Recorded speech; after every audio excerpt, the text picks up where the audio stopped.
قبل قليل لقاء المغرب أمام الجزائر مثل ما خبرناكم في مراكش المغربية. أجواء ما قبل اللقاء وتفاصيل المباراة نتابعها معنا.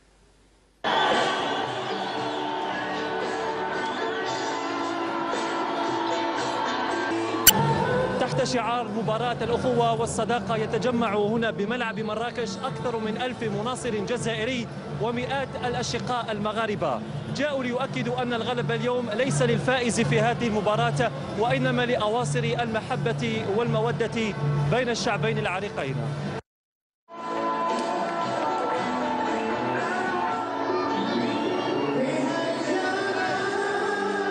اللي كان حسن يلعب مزيان في ارضيال نتمناو ليه الخير والحمد لله. نتمناو 3-0 ان شاء الله. الشعب المغربي يريد 3-0 ان شاء الله. هي مباراه مغاربيه بالدرجه الاولى واللي يلعب مزيان نتمنى له الفوز في المباريات القادمه.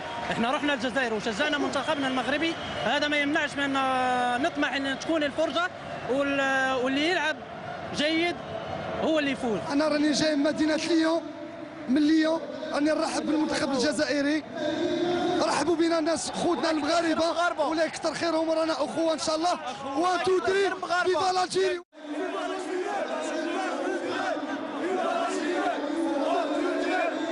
ما نجمش نعبر لكم على الشعور اللي كان عندي قبل لا ندخل هنا ونشوف وفي الجزائر، ومي كي دخلت وجيت وشت عرفت باللي لاجيري والمغرب وحده خوت من بكري من البو والجد.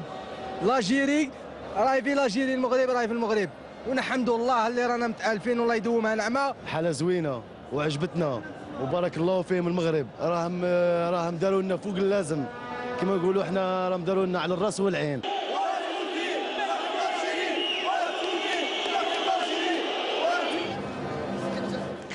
وننتقل إلى مراكش مع زميلنا لسه مش جاهز. إذن ترتيب المجموعة الرابعة أصبح على الشكل التالي: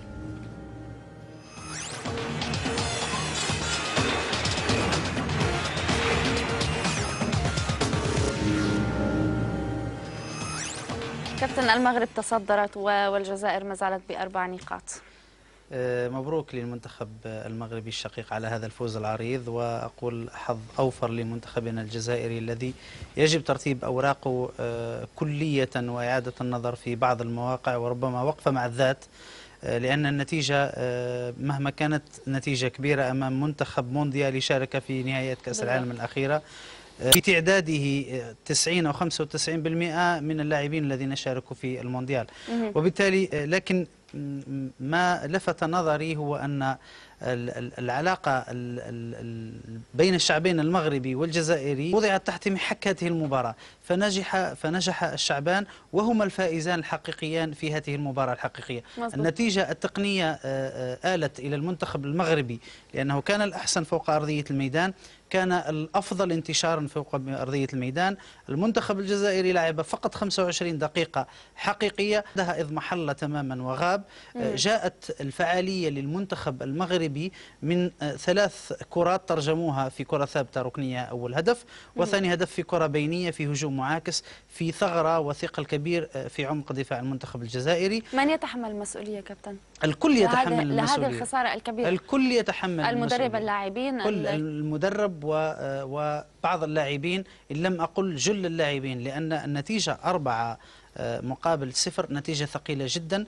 اللاعبين الذين لعبوا أو يشكلون المنتخب الجزائري كلهم لاعبون محترفون ينشطون في أندية أوروبية كبيرة. نعم. وبالتالي يتحملون جزء كبير من المسؤولية، ومثل ما قلت هنا عندهم خبرة كأس العالم وذهبوا إلى النهائيات. ربما الفرق أن الحضور الذهني للمنتخب المغربي للاعبي المنتخب المغربي وخبرتهم في أنديتهم الكبيرة، والذين للعلم أنهم يلعبون كلهم كأساسيين. نعم. وبالتالي هنا الفرق أو الفيصل في قلب موازين المباراة منذ الدقيقة 25. نعم. غاب المنتخب الجزائري وحضر المنتخب المغربي. احنا بنحكي عنها لكن لساتنا ما شفناها. كابتن تحب ترجع تعيد الذكريات؟ نعيد الذكريات هذه المباراة، مباراة المغرب والجزائر مع حماد القردبة. المنتخب الوطني المغربي اللي غادي تدخل هذا. لا حديث إلا عن المواجهة المرتقبة بين الجارين المغربي والجزائري. الجزائر فاز ذهابا والمغربي يحتاج استعادة الثقة والتأكيد مع مدربه الجديد البلجيكي جيريتس. ملعب مراكش الجديد غص بالجماهير ونجوم أسود الأطلس دخلوا المباراة ضاغطين. الجزائري بحث عن الهجمات المرتدة لكن هجماته لم ترتقي إلى مستوى الخطورة. اندفاع حذر وأقدام أصحاب الأرض تتحرر مع مرور الوقت. التوزيعات العالية كانت الحل الذي راهن عليه جيريتس لمباغتة محارب الصحراء، والخطة تؤتي أكلها من ضربة ركنية مع حلول الدقيقة 26 بفضل لاعب أودينيزي الإيطالي مهدي بن عطية.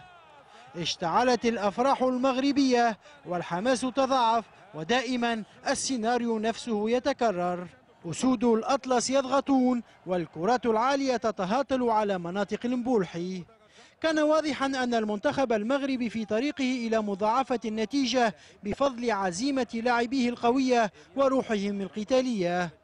الهدف الثاني تسبب فيه سوء تطبيق خطة التسلل، ومهاجم أرسنال الإنجليزي يطمئن الجماهير المغربية. مروان الشماخ صالح جماهير بلاده قبل نهاية الشوط الأول ب10 دقائق، والجماهير المغربية تطمئن على مستقبل منتخبها وتتأكد أن التعاقد مع جيريتس سيحقق الإضافة. نتائج المنتخب المغربي السابقة كانت محيرة لكل الملاحظين، فاللاعبون من أعلى طراز وهم نجوم في أقوى الأندية الأوروبية، بينما عطاؤهم متواضع مع منتخب بلادهم. سابقا اتهموهم بالتقاعس والمبالغة في الحذر خوفا على أقدامهم، وفي مراكش راود المغربيين حلم استعادة الأمجاد وبدأت حيرتهم تتبدد. كيف سيكون رد الجزائري؟ وهل سيعود بقوة أم أنه سينهار وسيرمي الميل؟ الشوط الثاني ضاعف الأفراح المغربية وقسى على الجار الجزائري، فجاء الهدف الثالث في الدقيقة 60 عن طريق يوسف حجي مهاجم نانسي الفرنسي. بدا واضحا عدم تكافؤ موازين وكان على الجزائر أن يهدئ اللعب ويمتص حماس مضيفه لتفادي نتيجة عريضة على أمل تقليص الفارق من هجمة مباغتة، لكن سيناريو المباراة كان هيجانا مغربيا توجه لاعب AS هيرينفين أسامة سعيدي بالهدف الرابع. جيريتس وجد المعادلة الصعبة وحقق الانسجام، والجار الجزائري دفع الفاتورة غالية. أسود الأطلس اعتمدوا السهل الممتنع فأمتعوا وأقنعوا وحققوا المراد والصدارة، بينما وضع الجزائر غير مطمئن في مجموعة تبدو حظوظ الوصيف فيها منعدمة للمنافسة على مركز أفضل مركز ثاني مؤهل. لا شيء محسوم إلا أن المغرب أعلنها بالصوت العالي أنه عائد بقوة ليكون من عمالقة إفريقيا كما كان سابقا. حمدي جردبو، صدى الملاعب. كابتن سامي سوري خلينا نتكلم بس عشان ياخذ نفس. طبعا تذكرين امس تكلمنا في قلنا في غياب تعربت حيكون الدور والمنير الحمداوي، قلنا مروان شماخ عليه، وقلنا حتى المدافعين المفروض يشاركون، لذلك المدافع هو اللي سجل الهدف الاول، هو مدافع اندونيسي وحتى هو صنع الهدف الثاني كان من نجوم المباراه، وما تبقى حصل بعد الهدف الثاني حصل انهيار، خصوصا مع فشل تطبيق مصيدة التسلل، وجود ثغرة كبيرة جدا في منتصف قلب الدفاع رغم وجود مجيد بوقرة، لكن ثغرة واضحة استغلها المغربيين بكفاءة. هل سيعود الجزائري كابتن؟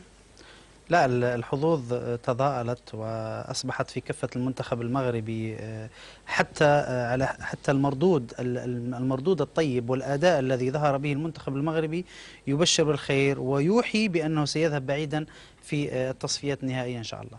نعم، يعني هل كان يعني بالنسبه لهذه المباراه هل ترى انه الجزائر يعني تراجع في هذه المباراه ام انه المغرب ازداد قوه؟ والله الاثنين. المنتخب، قلت أن المنتخب الجزائري لعب 25 دقيقة من الشوط الأول وفقط، بعدها كانت الغلبة والكفة مالت إلى المنتخب المغربي الذي جاء رويدا وامتص حماسة اللاعبين الجزائريين الذين لعبوا فقط 25 دقيقة. بعدها كانت الفعالية في تطبيق الهجومات المنظمة يعني التركيبة الهجومية ووسط الميدان كانت أكثر فعالية من المنتخب الجزائري. لكن أيضا المنتخب الجزائري كان له هجمة يعني ضاعت بسبب العارضة، يعني لو جاء هذا الهدف كان ممكن تتغير الأمور بالنسبة للمنتخب. أكيد لو بادر المنتخب الجزائري بالتهديف ستتغير موازين كل اللعبة والتركيبة. لكن كرة القدم هكذا لا تؤمن بالأحسن بل تؤمن من هو أكثر فعالية، من هو أكثر وصول إلى الشباك، وكان المنتخب المغربي هو الأجدر. وأكرر بس لسه الأمل وارد كابتن، لسه في مباراتين صعب جدا، الأمل صعب جدا لأن لدينا مباراة لسه يلعبوا جنوب مهما كانت النتيجة، لأن هذه المجموعة يتأهل واحد، ومثل ما جاء في التقرير حظوظ ضئيلة جدا الذي سيترتب في الرتبة الثانية، لأن مجموع النقاط لا يؤهل أي من الفرق الثلاث. نعم. بعد الفاصل نتابع. أول عربي يتوج في ألمانيا كبطل الدوري